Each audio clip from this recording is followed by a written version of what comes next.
for the invitation and mayorship. Thank you for inviting us to Pittsburgh.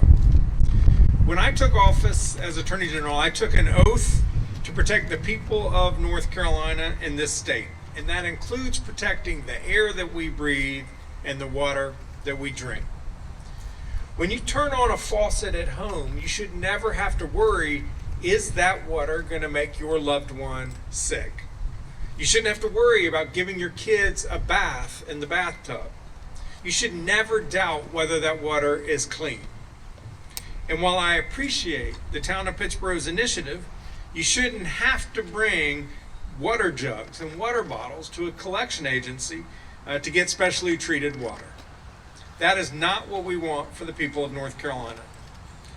My office and our capacity as lawyers for state agencies and commissions have been working diligently to substantially reduce the amount of 1,4-dioxane in the Hall River and Cape Fear River Basin.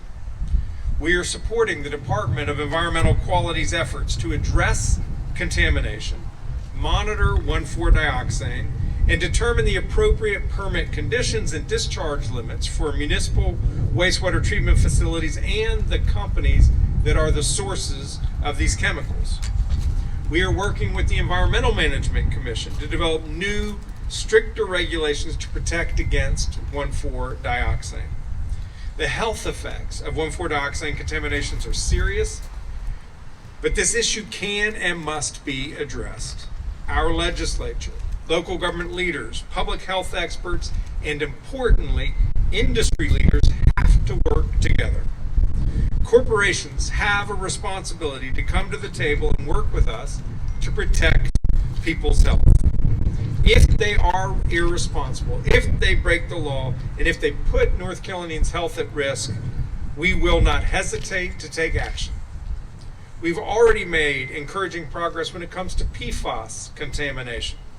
For years, companies dumped PFAS and other forever chemicals into our state rivers, even when they knew that these chemicals damaged people's health and our natural resources. As lawyers for the Department of Environmental Quality, my office represented DEQ in a milestone settlement with chemical company Chemours over its discharge and emissions of PFAS into the Cape Fear River at the Fayetteville Works manufacturing facility.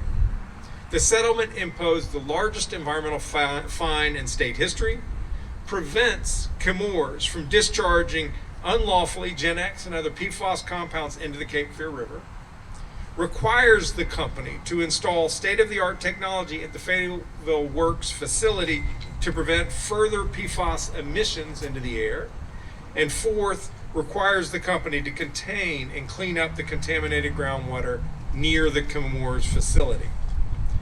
In August of 2020, I built upon DEQ's efforts when I announced a statewide investigation into the manufacturers responsible for PFAS contamination in North Carolina.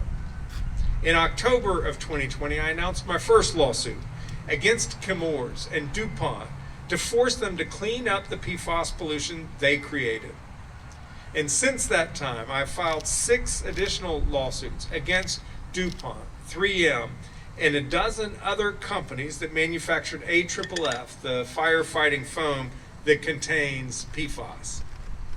Just last week, the court in our pending Fayetteville Works lawsuit announced its ruling that companies cannot play shell games to pass off their liabilities to new spin-off companies that they create.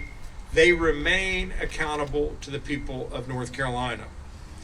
I'm bringing this action to force these companies to pay to clean the damage that they've caused and to monitor our environment to prevent future damage. I will continue to do everything in my power, both as the lawyer for the Department of Environmental Quality and the Environmental Management Commission, and through my office's environmental division, to protect North Carolina's natural resources. Our children and grandchildren deserve clean air, clean water, and a healthy climate, and I pledge to do everything I can as Attorney General to deliver on what they deserve. Thank you all for your attention this afternoon, and bring forward the mayor and the leader for any further comments or questions.